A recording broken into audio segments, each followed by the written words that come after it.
Mabuhay na hapon sa Indugabos, magandang hapon sa inyong lahat.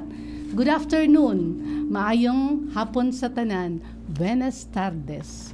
Sa lahat na nakikinig sa radio, television at Facebook, si Sister Jessie po at welcome sa ating programang Usapang Bukasyon. Ngunyan aldaw na Biyernes, Agosto 30, 2024. Kanakaaging Biyernes, ang temang pinag-urulayan niya to manunungod sa pagkamuot, pagmamahal o love life.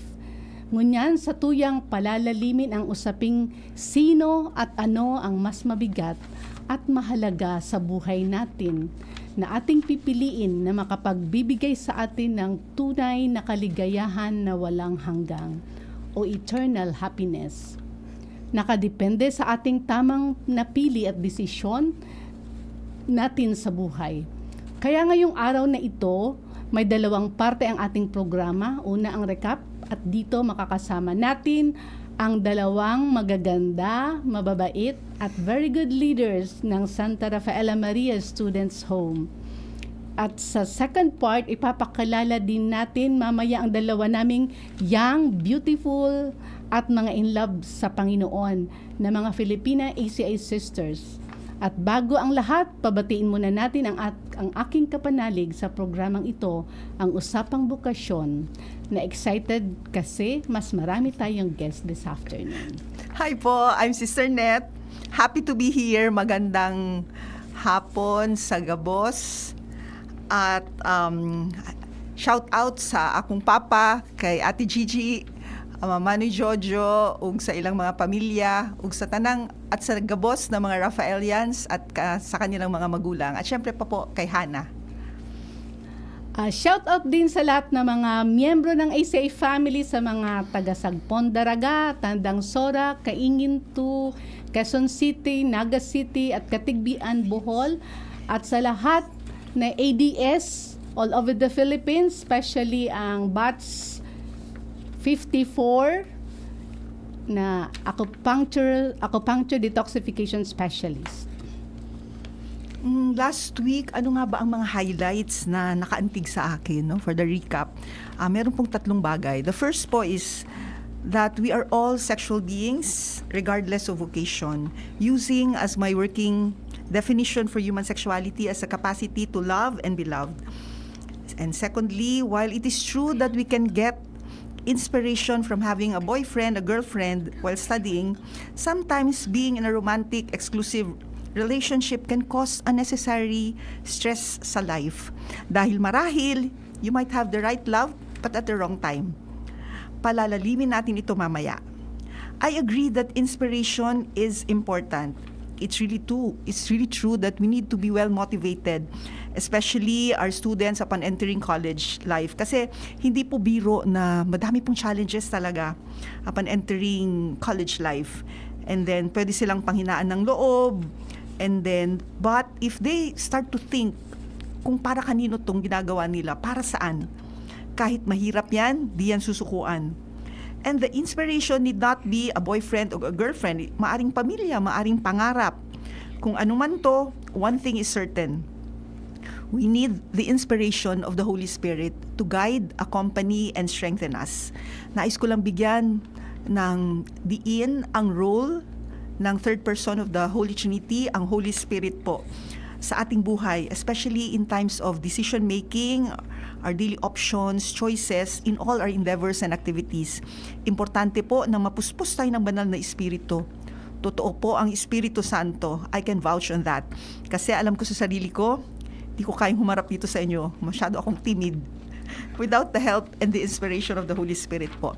And thirdly, the importance of considering always the consequences of all our actions and words po.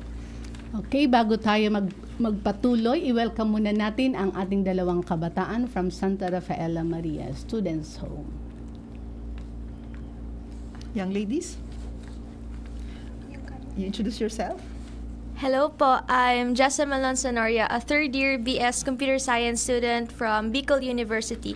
Nagbabalik! Shoutout po sa family ko sa Masbate and my friends. Hi po, I am Jean Basalonia, a fourth-year communication student po of Bicol University College of Arts and Letters. Shoutout din sa family ko sa Kamsur and shoutout sa'yo, Chami, I love you.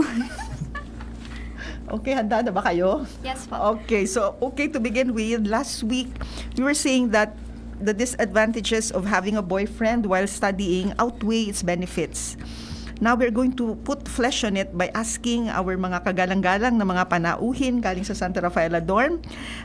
My dear young ladies, based on your experiences po or those of your friends who are also Zoomers, no, like you, how or in what ways can having a boyfriend be a distraction compared to the benefits of feeling inspired, happy, chill, and excited? From my experience po, relationships can definitely be a source of inspiration and motivations.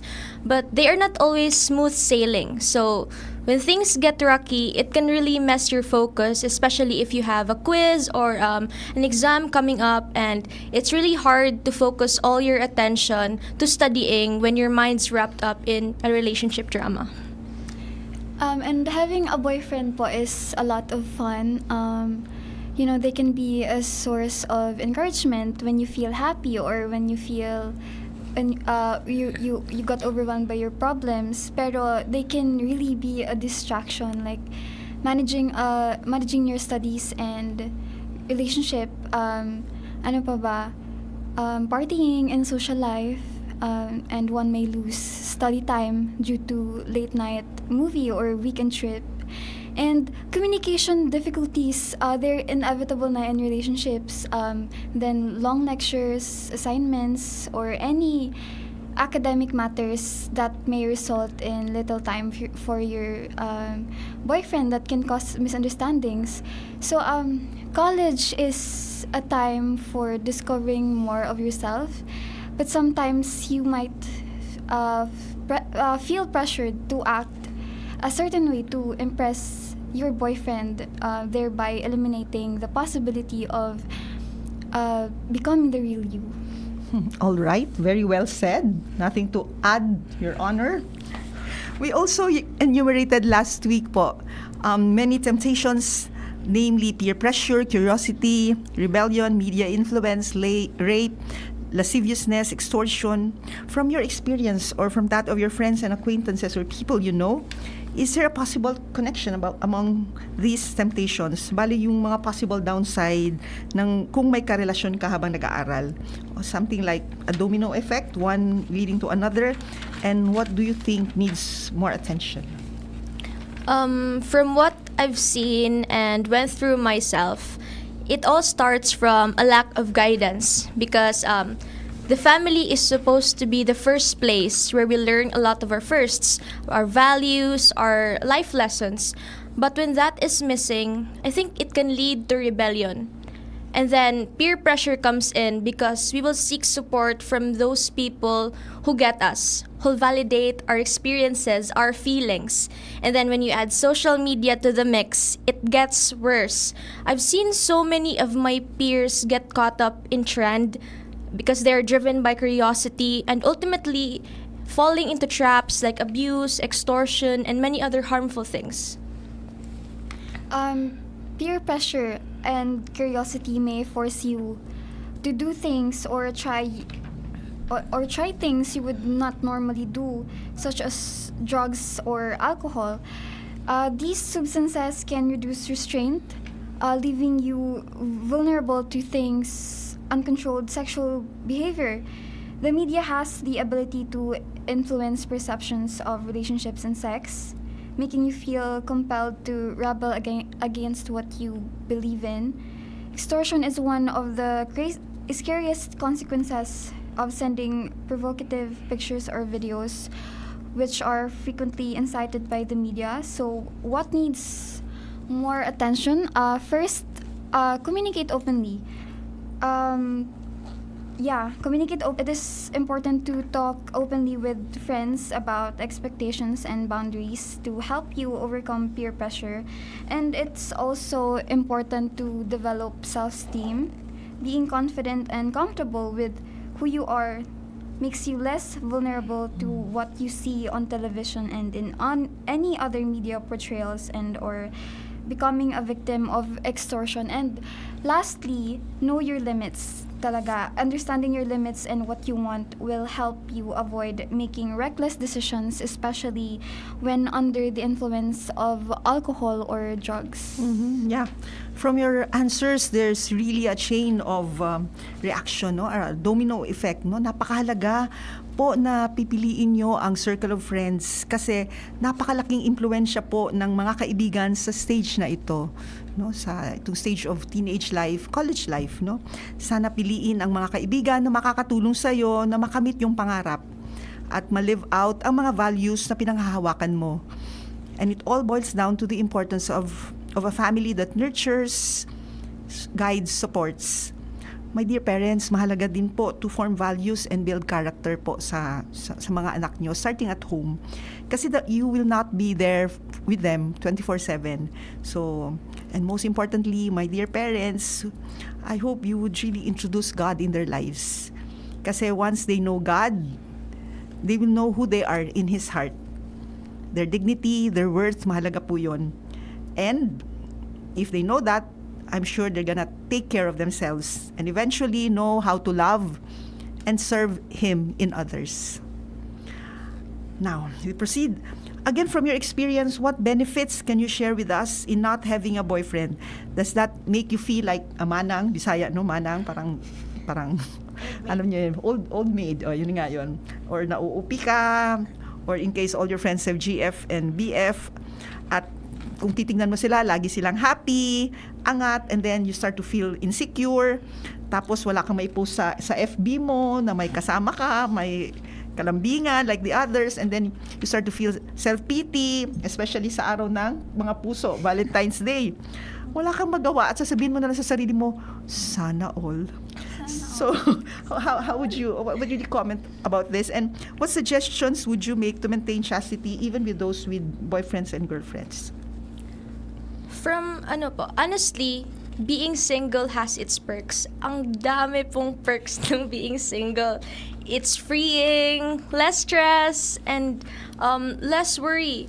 You can dedicate all your time to yourself, your free time, of course. Show yourself some love and just, vibe with life. And then, when you have, free time for yourself, you can offer it to your friends as well. So you can get to build strong connections, build support system with people who always got your back. And then you can also take this time to work on your goals, your personal goals. It's whether acing your studies, leveling up your career, or just becoming the best version of yourself. And I think it's important, as for those po na in relationships, I suggest that to maintain chastity, or I'd say communication is key. Make sure you're both on the same page. Set clear boundaries and support each other by showing mutual respect. Sa mga napapansin ko naman po, sa mga nakikita ko, most of them, they struggle with maintaining a positive relationship with their partner while also being true to themselves.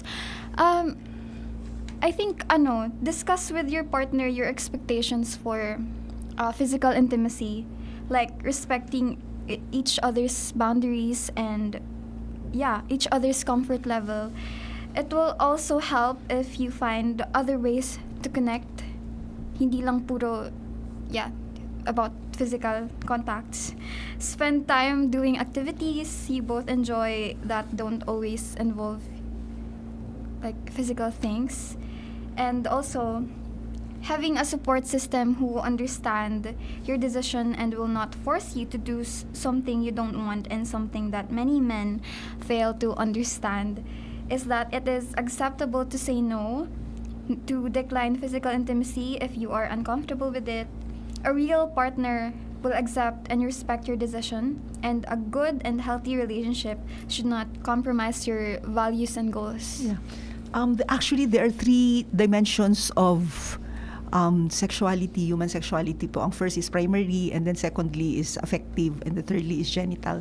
So yung sinasabi nila na effective talaga na way of preserving chastity even if you are in an exclusive relationship is really cementing it. Epoxy nyo po yung sinatawag na affective sexuality. Yun yung respect, support, listening, and then communication. Mahalaga po yun. Yun ang pagtibayin if you want a lasting relationship. Saka na po muna yung genital kasi it's not for you. You're as if you're not yet married, you're also like the sisters, you're also called to a celibate, chaste relationships. Okay. So, ako para sa aking karanasan, truly, mas nag-enjoy po ako na magkaroon ng maraming kaibigan. Both sexes, kaysa mag-focus sa isa lang. Kaya hindi ka agad ako nag-entertain ng manliligaw while studying until I finished my college. So, only when I started to work so that I was able to enjoy being a student without commitment, only Jesus was my best friend that time and the source of my guidance in my studies. So with this, I had less stress and was able to focus on my studies until I found a job guided by the Holy Spirit. Amen. Okay, time check. Now we are 1 and 20 minutes, so to have a break.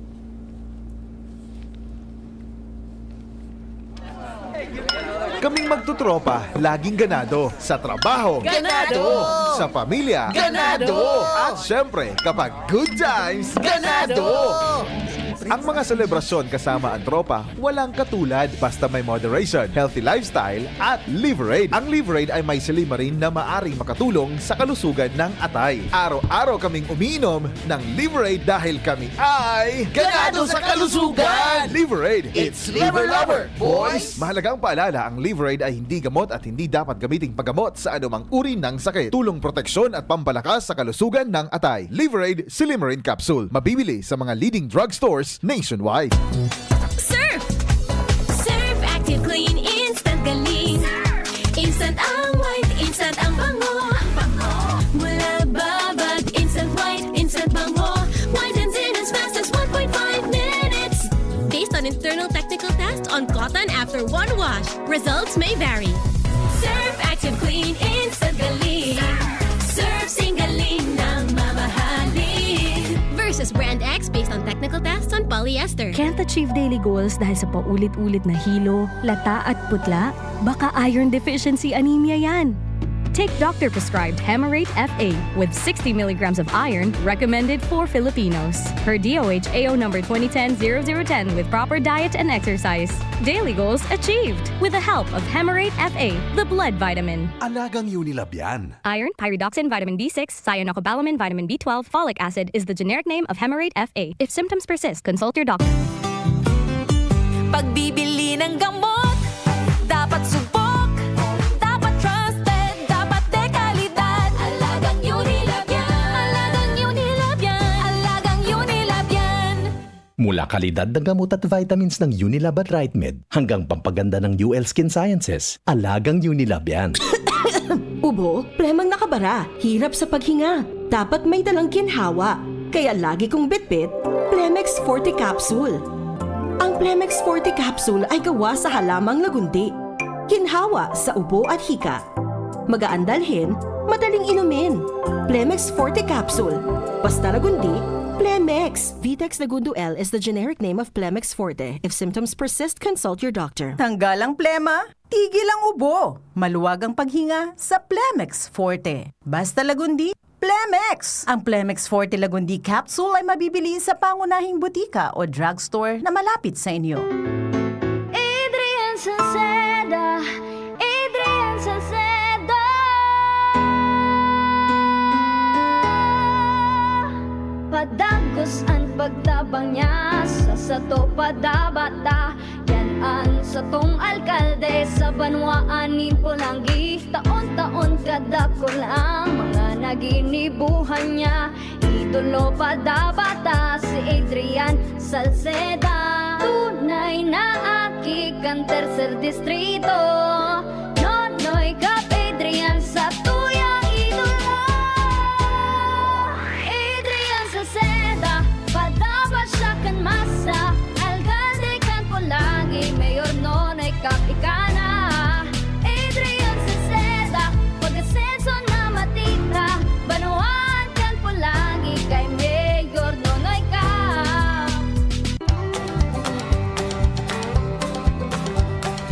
Okay, balik na tayo ngayon sa ating tema, Usapang Bukasyon. Okay. Before we proceed, we will watch muna po the video Till I Met You by Kula Desma. So imagine that the you there is God. So till I met God, yung ganon. So remember the moment while watching, you remember the moment you met God. And for those na hindi pa, this is what's gonna happen when you meet Him. You will understand what true love is. It may probably start with a feeling, but it goes beyond feeling. It becomes a decision, a commitment. Know that the initiative always comes from God, who loved us even when we were yet sinners. May we all experience the joy of being chosen and loved, which we all are. It's just a matter of being aware of His abiding presence. So what are we waiting for? Let's watch this. Till I Met You, Till I Met God.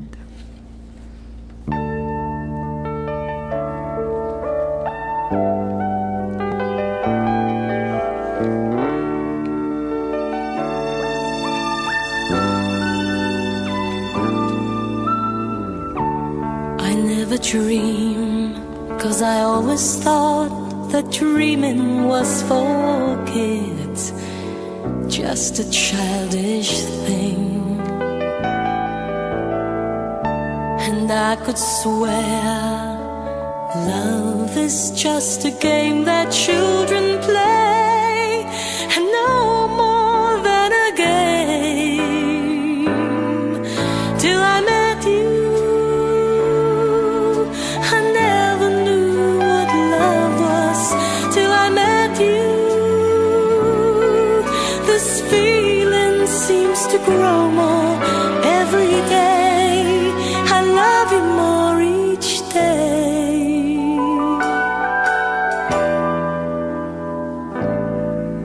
I believe you.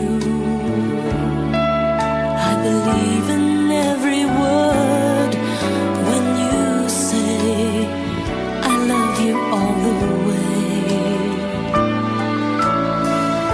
Now I could swear love is not a game that children play. So tell me that you'll stay. 'Cause till I met you,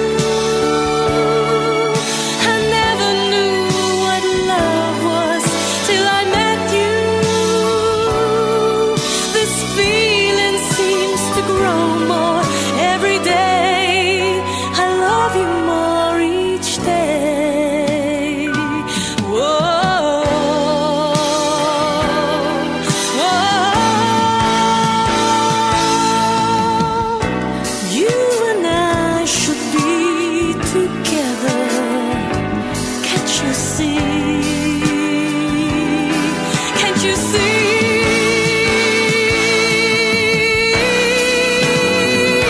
Till I met you,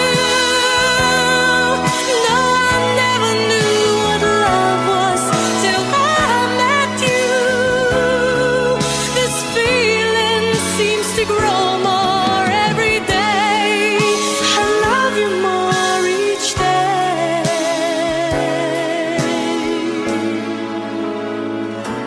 Till I met you. Okay, Till I Met You God. So part 2 of our topic today is about giving up something for the greater good, for the greater love. And for this, we invited our dear junior sisters who are based in Manila.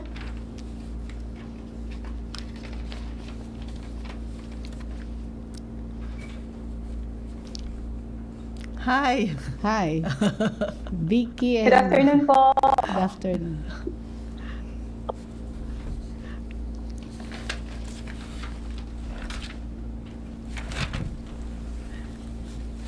May we now ask our sisters to Good afternoon introduce po.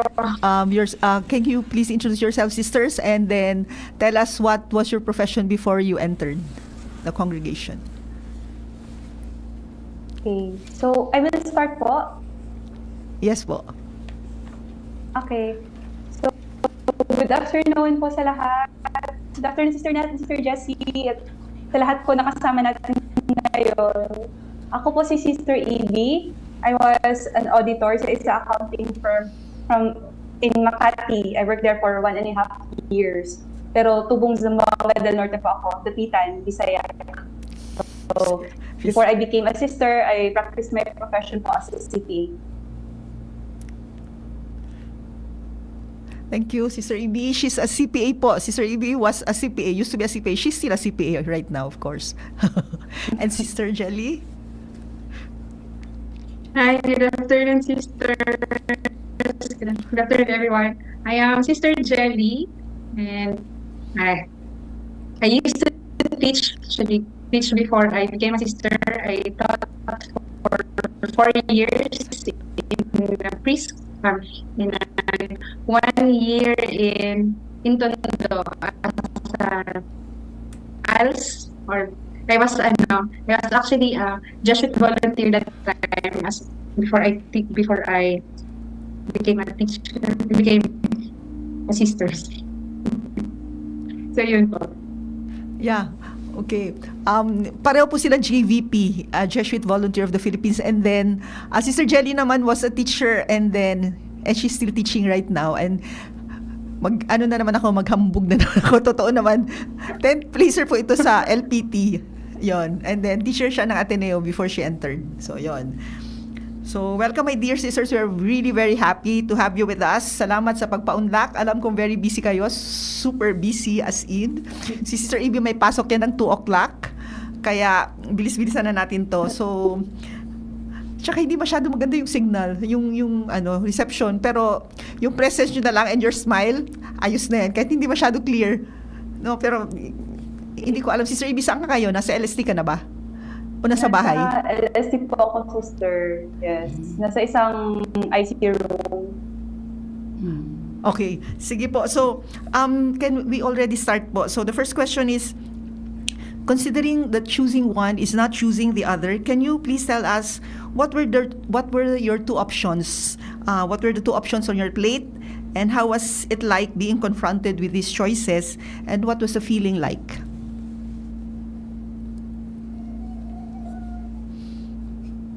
I'll answer first po. There were many options, actually, sisters. There were many options because the world is offering a lot. But I think the main options back then was first to continue teaching in Ateneo as a grade school teacher and finish my master's and eventually, hopefully, to have a family. And the other option was to transfer to the public school because that was really my first goal. That's the reason why I took elementary education, to teach in the public school. Or another option was to go abroad, to work there, and hopefully to study. And among those options, there's something missing. We have those dreams, but something is missing in that dream. And I slowly started to listen to another option, which I tried to run for many years, and that is to become a sister. How it feels like, it was not easy. It was really difficult. There's always a lot of conflicting emotions. I was tempted to settle down to whatever is there, to just live life as it is. And there was this also a silent calling of, what if there's more? What if there's greater things than what I am doing right now? What if I can serve God in the way that He wants me to serve Him? Because back then po, while I was teaching in the grades, I was facilitating recollections and formations. And for me, I was talking to the Lord, this is okay na, I can do this for the rest of my life. But behind that, something that I cannot explain, put into words, was saying a different tune. Yun po. Thank you. Sister Ibi?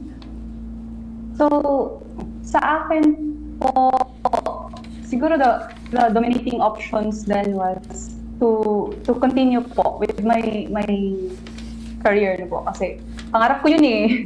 Pangarap ko, tapos yung bang pinaghirapan, hindi yun yung kusang binigay, pero talagang pinuhos ko doon yung energy ko, buong pag-aaral ko, yung pagre-risk ko, nandun eh. Tapos, sobrang grateful ako sa Diyos dahil binigay niya sa akin yun. So, naturally, I want to grow in that field. I want to grow in that area. I want to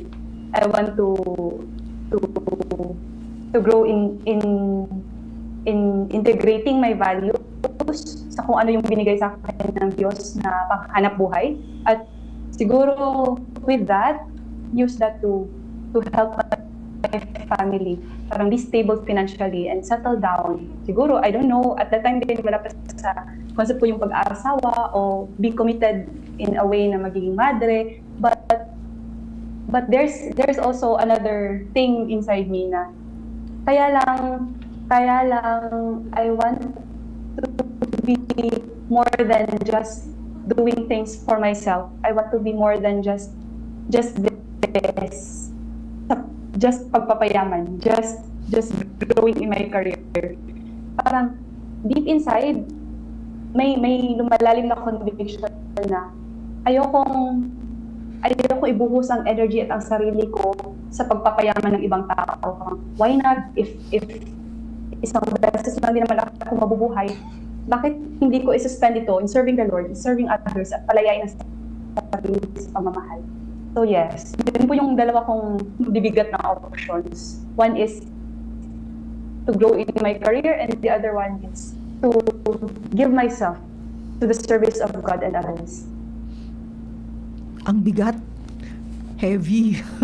Pero ang galing ni God talaga. Grabe grasya din ang binigay sa inyo at sa inyong mga pamilya. So, may follow-up po tayo sa kanila, guesting po, and then with their mommies, with their mothers, kung ano nangyari kasi may mga missing link pa dyan. Paano? Grabe, isang very promising teacher and then isang promising CPA. Wow! Tapos sa Makati ka ba? Sa Makati ka nagtatrabaho? Opo. Yun. So parang wow, lahat ng magagandang options nandiyan for you, no, na mag-flourish pa doon sa career. And yet here you are. And obviously, you're happy. Yun. So, Sister Jessie, meron ka rin share, di ba? Yeah. Oo. So, totoo yan na mahirap talaga ang pumili at magdesisyon kung pareha siya maganda, ano? Ako din nahirapan din noon kasi mahal ko yung trabaho ko being a social worker. I enjoy helping people. Akala ko yun na yun kasi masaya akong tumutulong sa mga tao. Pero meron pang kulang, meron pang hinahanap. Yung katulad siguro sa mga naramdaman nyo na yung saya ba, yung ibang klaseng saya ang hinahanap, So with this, dahil sa tulong ng Diyos at ng banal na Espiritu, nakita ko kung ano ang mas makakapagbigay sa akin ng tunay na kaligayahan. Hindi pera, hindi trabaho, hindi boyfriend o pag-aasawa, kundi ang sumunod sa kagustuhan ng Diyos, ang buong buhay kong paglilingkod sa Kanya sa pamamagitan ng pagiging isang madre, at gayon maging katulong niya sa pagpapalaganap ng Kanyang pagmamahal sa tao sa pamamagitan ng pagsisilbi. Ito rin ang paraan para magpasalamat ako sa Diyos sa lahat na biyaya at pagmamahal na walang kondisyon na aking natanggap sa buhay. Tunay nga na siya lang ang makakapuno ng kulang sa aking buhay at tunay na kaligayahan na walang hanggang o eternal happiness na actually hinahanap nating lahat. So before we proceed, let's watch this 3-minute video of Sister A.B.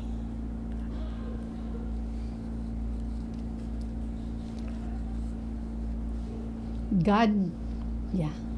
And sisters, I already had this growing feeling of restlessness, of a desire to follow Christ, to do a mission which glorifies Him, to make people know and love Jesus and Mary, basically to mirror God's love for His people. Back then, I didn't have a clear picture of where I should go and what I should do. My feeling of restlessness grew even more into a loud voice. And then during the life orientation retreat, I found myself asking for the same craziness He gave His saints. The inner voice of restlessness grew even more louder at that time until I could hear Jesus in the Blessed Sacrament speaking to me through my listening heart in clear words. He said, "Why won't you be crazy now?" At that moment, I knew I should say yes to Him. It has become clear to me that I wanted to embrace the reparative mission of the handmaids of the Sacred Heart, the simplicity of their living, the adoration to the Blessed Sacrament, and the Ignatian spirituality. And when I said yes to the Lord, the loud voice of restlessness was silenced, and I was consoled with peace.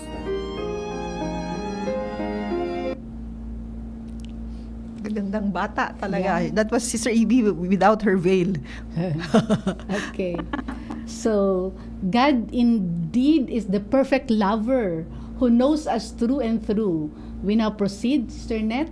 Yeah, but before that, allow me to say something first about the video that was made when there were postulants in Naga. So batchmate po itong dalawang to sa Sabang, Naga is a squatters area and they really enjoyed there. Pandemic ba yun?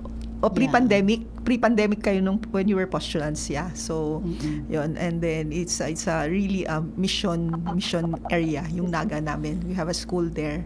So magandang exposure din sa mga gusto magmadre. Makita natin babad po talaga, and we thought that we are the ones giving, but once you are there, we will we'll find out that we receive more, no, sa mga smile na mga bata, sa kanilang loves, sa lahat-lahat ng mga tao na nandoon po. So try it, experience being with God's anawim, God's special people.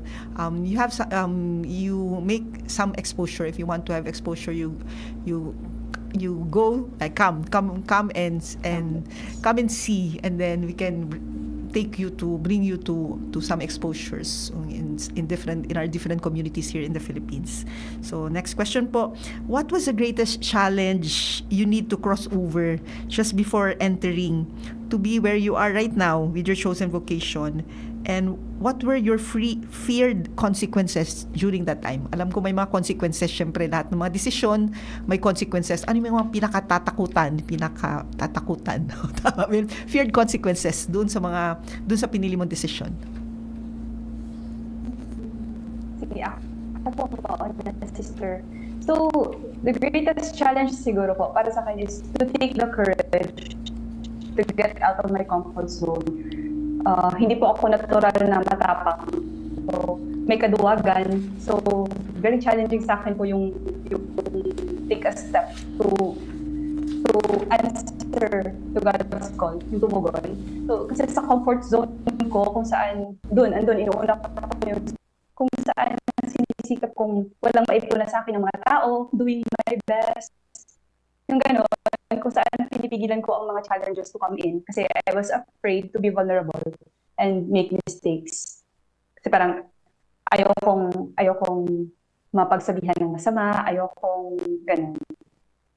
And then, so ironic nga po, kasi yung comfort zone ko pa po mismo, pumipigil mismo sa akin na maging malaya, maging maligaya. So, yun, those were my fears po. To be misunderstood, to be judged. Kaya lang, yun nga po, ano nga ba naman ang being misunderstood? So, ano nga ba naman yun kung naibubuhos ko ang sarili ko, effort and talents para sa mga bagay na makabuluhan, nagbibigay buhay. So, yung mga nasabi ko sa sarili ko noon, ano nga ba naman ang mga judgment ng mga tao kung lumalalim ako sa pag-ibig ng Diyos, sa pag-uugat ng pagkakakilanlan ko ngayon bilang consecrated junior professed sisters. Kasi hindi ko sa konteksto namin po, sa lugar namin, bihira po ang nagmamadre. So sa generation ko po ngayon, siguro yung next, dalawa lang siguro po kami, nakaedad ko na nagmadre. Yung isa na sa Poor Clares, ako, tapos yung mas nakatatanda sa amin, dalawa na siguro late 30s ang edad. So, hindi siya natural na makita sa lugar namin na may nagmamadre. Kasi naturally, nag-aasawa, nagpo-pursue ng career, nag-explore. So, ayun po.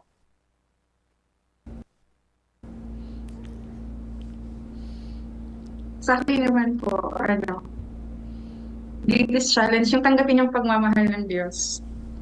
Parang namulat ako na yung pagmamahal is something na very conditional. Mahal kita kapag ganito ka, mabuti ka kapag ganito ginagawa mo. Parang may parating kondisyon. And dun sa mga panahon po tinatawag, lalo na yung mga panahon na sobrang lakas na nung tinig ng Diyos.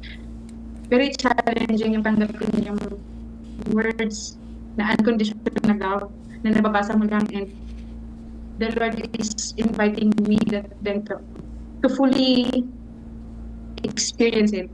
Pero ang hirap yun tanggapin. Ng mga tanong ko, bakit ako? May mas mabuting tao kaysa sa akin, may mas madasalin, may ginto ang puso, bakit ako? Natik pagmamadre. Pero okay naman as volunteer sa pagbibigay ng information. Nakatulong na ako sa simbahan. Pag kailangan nila ako, nandun naman ako. Bakit kailangan pa? Tapos tinanong ko, ano may isipin ng iba? Kasi nga yung image ko sa sarili ko is hindi na mabuti. So parang pumasok siya, magpamadre. Parang there's a lot of self-doubt. Medyo lumakas din kasi yung self-doubt, yung insecurities ko ng mga panahon na nasa pagdidesisyon. Tapos, syempre yung pamilya. Parang lumaki ako na parating kasama sila. Lumaki ako na parating tinatanong ko anong gagawin sa kanila, especially kay na mama. Tapos dapat may approval nila bago gawin ng mga bagay-bagay. And not this time, parang nag-decide ako na parang halfly talaga hindi nila alam na papasok na pala ako or nagdi-discern na ako. Parang challenge yun na at the same time, dun din po ako humugot ng lakas na parang challenge siya, pero yun yung pinakahugutan ng sigurado akong Diyos to. Kasi napatanong ako na kasi nasasaktan ko sila. I mean, I'll share this to you. Nakikita ko nasasaktan ko sila. And masakit yung pinaka-anak na nakita nasasaktan sila. And dun naging klaro. Tinanong ko ang Diyos, Lord, ikaw ba talaga ito? Kasi kung ikaw to, dapat hindi sila nasasaktan. Pero yung pagpili, alin ba yung mas mahalaga? Yung pagmamahal ko sa Diyos o yung pagmamahal ko sa magulang ko? Alin ba yung mas higit kaya? Pagmamahal ko lang ba yung mahal ng Diyos? Baka mahal din nila yung magulang ko. Tapos, sagot din ng Diyos dun sa bakit ako? Bakit magmamadre? Bakit hindi? Yung sagot niya din sa ano iisipin nila? Alin pa mas mahalaga? Iisipin nila o yung iniisip ko tungkol sa'yo? Parang, Lord. Parang sa mga moments na yun, the challenge itself is the answer. So yun po. Parang, actually dun sa reflection ko, tanggapin. Parang that time, grasya na tinanggap ko lang yung challenge and ginawa ko yun kasama ang Diyos. O hinarap yun na kasama ang Diyos. Yun po. Okay. How were you able to put into action your decisions, the fruit of your discernment, with its corresponding cost? And how was that possible?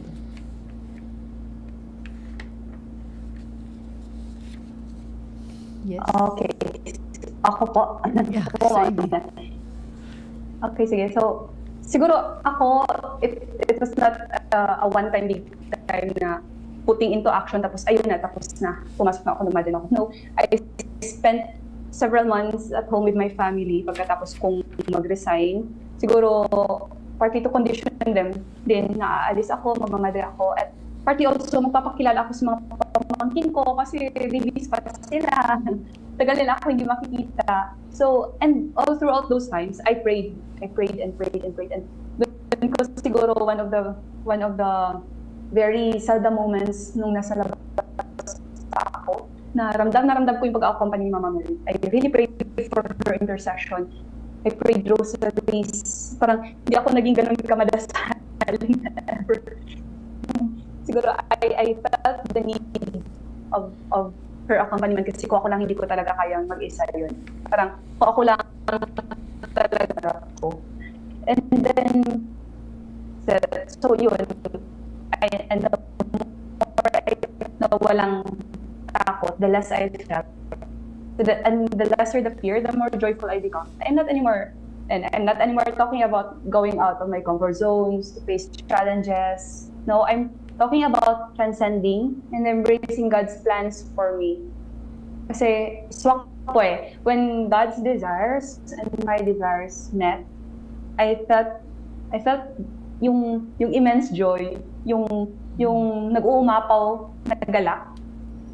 Even when I have reached my dreams, hindi na ikukumpara nun yung naramdaman ko nung time na yun when I responded already to God's call. Nothing more. Wala. Nothing more in this world can compare to the joy that I felt at that moment.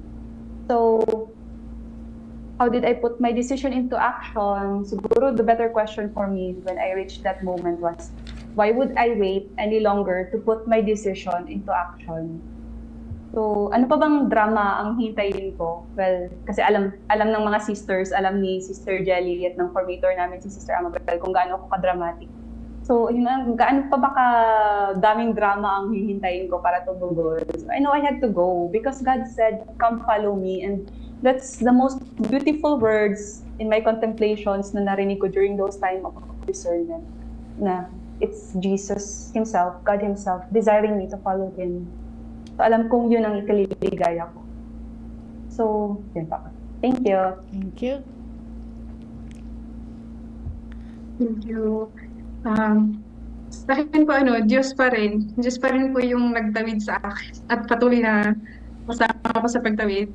Kasi sabi ko nga, may mga words ako na natutunan sa mga kasamaan kong volunteers. Lundagin mo, baby.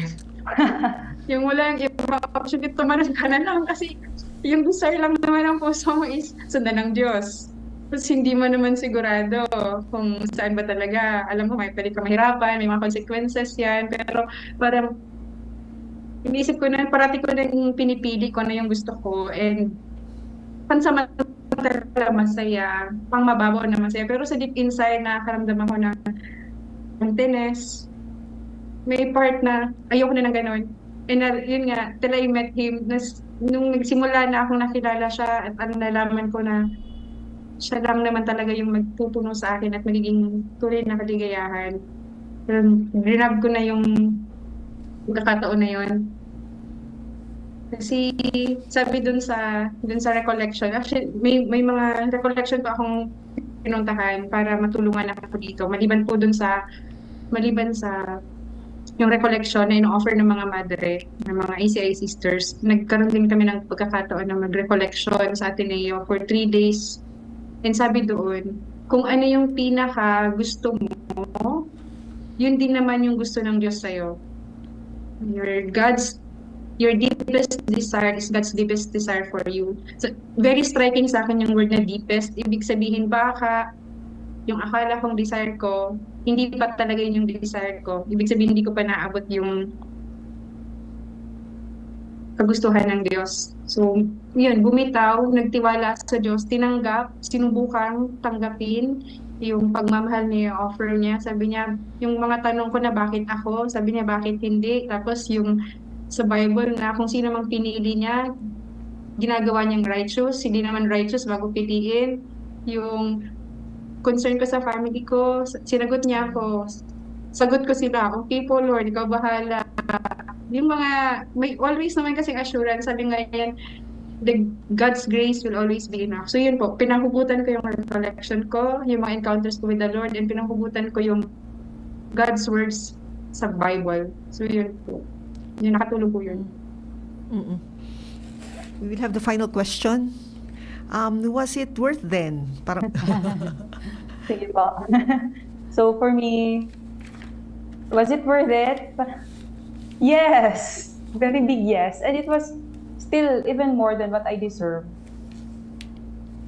Yun din. parang, sino ba ako? Parang, sino ba ako? And then, of all the things that I've done, parang ito yung binigay sa akin ng Diyos. Parang, I don't deserve this. I don't deserve this. Ika nga kanina, during our class, in one class, sabi ni Father Arnel, talaga bang naranasan mo na yung i-judge ka ng Diyos according to how sinful you are? So, hindi niya ako ginudge, hindi niya ako pinarusahan according to how sinful I am. Instead, binigay pa niya sa akin ng higit pa sa kung ano yung deserve ako. At ito yung bukasyon na to. Sinunod ko lang po ang ninanais ng puso ko. And I went through the process of discernment with God and for God who loves me more than anyone in this world. So yun pa lang po, reward na. So regrets, wala po. My vocation story went through ups and downs. Bigay-bawi din po ako sa Diyos. Siguro nakaka-relate din po ako dun sa iba na nakarinig din tawag, nakikinig lang. May ganong moments po ako. Ups and downs, bigay-bawi. One day consolation, next day desolation. But I believe all these are parts of a beautiful story of growing in loving, of conversion, of allowing myself to come close and to be real before my God with all my sinfulness and giftedness. So, ayun. So, for all the young people, I'm still also young, who feel that they may be called, pero hindi pa handang tumugon o ayaw tumugon dahil natatakot or kung ano man ang reason. I would like to tell you this.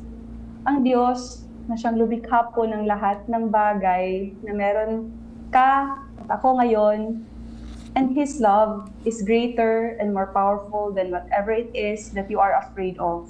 Kung takot man po yan, at kung tinatawag ka ng Diyos, hindi po yun dahil deserve mong maglingkod at manatili sa tabi niya. No, walang sino man po sa atin ang deserving sa bukasyong ito. Sadyang kinaawaan lang talaga tayo ng Diyos at labis na minamahal. And the best response of His love is, I think, not fear.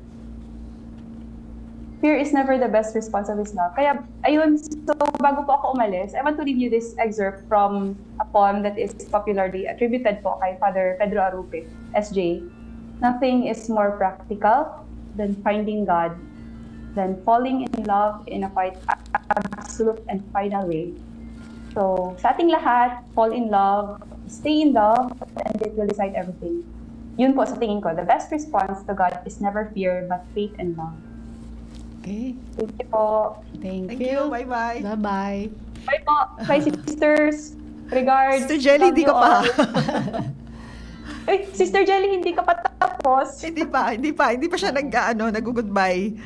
Ikaw lang kayo may klase ka, alas-dos na. Sige, Thank bye-bye. you very much. All the best Bye-bye. po. See you later. Sister Jelly, you have to stay muna. Ay, tapos na. Ayan. Sister Jelly, she has not yet. Hello po. Ayun. Ayun po. Ano po, sa akin naman, di ba kanina po yung tanong ko sa Diyos, bakit ako? Bakit naman ako pa? Ngayon naman ang tanong ko sa Diyos kapag nasa adoration pa ako, kasi kami po mga ACI sisters, meron kaming daily adoration, no? Mas may meditation kami sa isang beses sa isang araw. Parang madalas ko nang natatanong sa Kanya, Lord, ano bang ginawa ko sa iyo para maramdaman ko yung ganitong saya, yung ganitong ginhawa. Sinasabi ko yon hindi dahil wala nang hirap. Yun nga, tama yung sinasabi ni Mr. Ibi na mahirap din na isabuhay yung gospel values. Minsan nahirap, minsan hindi naman away, pero nakipag-discussion ako sa Diyos. Ganun ako ka-close. Dati takot ako na sa kanya kasi, baka bawal to, mali to. Ngayon parang, Lord, ba't naman kasi ganito, ganyan. So there's a growth in the relationship to the point na meron na kaming ganung usapan. So kung itatanong kung worth it ba yung lahat ng iniwan, worth it. Worth it ba yung paghihirap ngayon? Worth it. Worth it ba na nahihirapan pa rin akong isabuhay yung tinuturo ng Diyos? Worth it. Kasi ibig sabihin, mas naiintindihan ko na, mas nakikita ko na kung sino ang Diyos, mas nakikilala ko na siya. So worth it siya. Atras abante minsan, pero sabi ko sa Diyos, Lord, kasama naman to sa sa kwento. Hindi naman ako, parang wala pa ako nakilalang dire-diretso sa biyahe. So, atras abante. So, there's always natuto rin ngayon bago to sa akin, nakikita ko lahat as grasya ng Diyos. So it's all worth it. Regrets, gusto kong sabihin sa sarili ko na bakit ngayon ko lang siya parang sinubukang mahalin ako, o hinayaan siyang mahalin ako. Pero sabi ko, wala talagang regrets. Kasi pati yung mga choices ko before led me to this place where I am. To the story of God na very unique and special. Words for the young ones just like me. Siguro I want to warn you. I want to warn you that when you always look at yourself as someone that is not worthy, that is afraid, that you can't do anything, know that it's not from the Lord. It's not even coming from you. It's from the enemy. It's from the evil spirit. And for me, very important that you recognize that there's not just God, there's also this evil spirit that is working that prevents us from getting closer to the Lord. Second, since you recognize that there are things that you are fearful about, recognize the presence of the Lord. The more that you are afraid, the more that you feel that you are a coward, know that it means the call of God for you is greater also.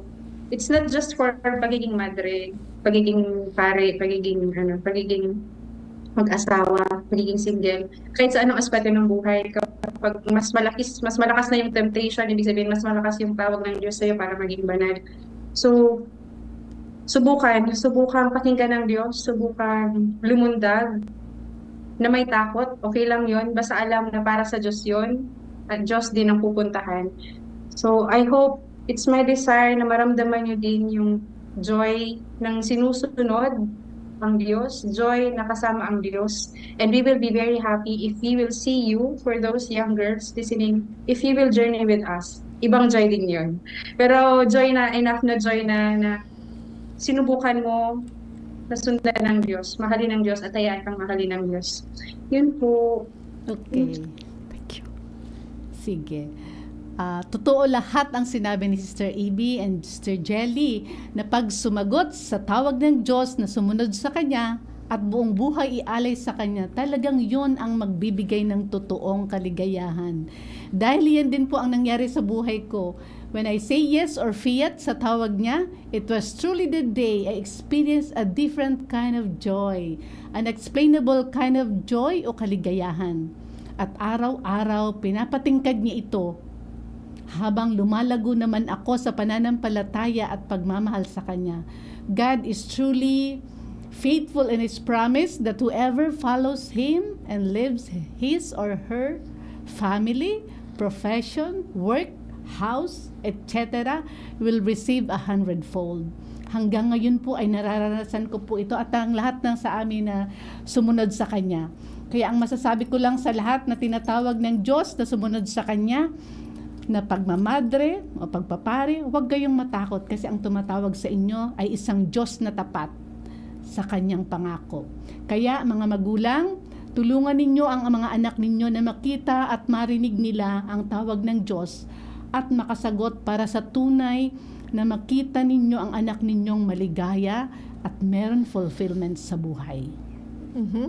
What more can I say but amen to all that has been said. God is faithful, He can be trusted. Masasandalan po ang Diyos, maasahan, and He loves you and I like no other. Iba magmahal ang Diyos. You will have inner joy, inner peace, yung fulfillment na sinasabi, yung sense of meaning, sense of purpose. Basta happy lang amid the challenges of life. That's part of discipleship. Kung meron man dyan sa inyo na may spark ang programa na ito, arat na. Or may mga kakilala kayo na interesado, hanapin ang ninanais ng Diyos para sa kanila, arat na. Hindi po hadlang ang maging professional kasi minsan, ay hindi sister, ako, teacher po kasi ako. Hindi po hadlang ang profesyon. Ito nakita po natin, lahat po kami 4 dito ay license. As in, license sa PRC ang mga profesyon naming 4. So, hindi po hadlang ang profesyon sa pagmamadre po. Bagkus, you will be putting it to greater service po. At mas mapalago, mas maging masaya. So, and then parents will also be blessed Kasi the call is not only for the child, it's really a blessing to have a child, a daughter, being called to be a sister. We will have two things, no? We will have in one of our episodes, yung discernment na sinasabi na inumpisahan ni Sister Amy, Sister Jelly. And then, yung about din sa parents, sa role ng parents, sa paghubog sa bata hanggang maging madre po. Okay. So, malapit na po tayo magtapos. So, please message us in the comment section of DCGB Online News, Usapang Bukasyon, or at our FB Messenger at ACI Vocation Phil, or may subscribe also to our YouTube channel, ACI Vocation, or better still, visit us at Santa Rafaela Maria Students Home in Daraga. Muli po kaming nagpapasalamat sa inyo, lahat na sumusubaybay sa programang Usapang Bukasyon, bawat Biyernes ng hapon, 1:00 hanggang 2:00 sa radio station ng DCGB Live News. Ang inyong lingkod, Sister Jessie, Sister Net, at ang ating mga bisita ngayon, sina Jean, Jessa, Sister Ibi, and Jelly. Salamat po at magandang hapon muli. See you next Friday at abangan ang mga susunod na tema para sa panawagan ng Diyos na maging banal, general call to holiness through the three state of life. So muli natin dasalin ang prayer for this sermon. Lord, I know you love me and have great plans for me. But sometimes I am overwhelmed by the thoughts of my future. It is scary, Lord. Show me how to walk forward one day at a time. May I take heart while I discern openly, learn about choices, listen to others for advice, and pay attention to my own feelings. Lord, by doing these things, may I hear your call to a vocation that would lead me to live in you, only for you, and serve your people with the special gift you have given me. I ask this through the intercession of Mary our Mother, the model of all vocation. Saint Rafaela Mary, pray for us. Saint Joseph, pray for us. In the name of the Father, the Son, the Holy Spirit. Amen.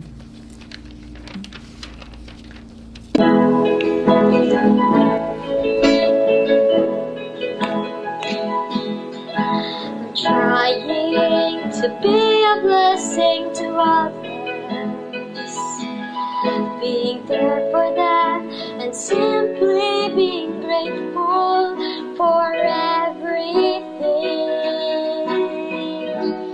After all, Eucharist means thanksgiving.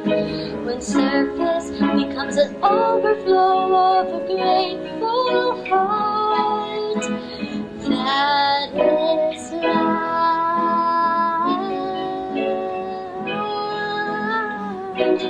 Thank you, dear Santa Rafaela. I know how much you always love us.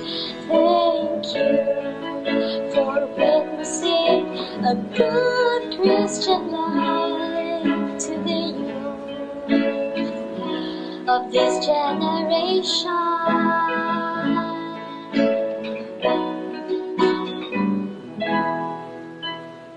An oras hatod sa Indo.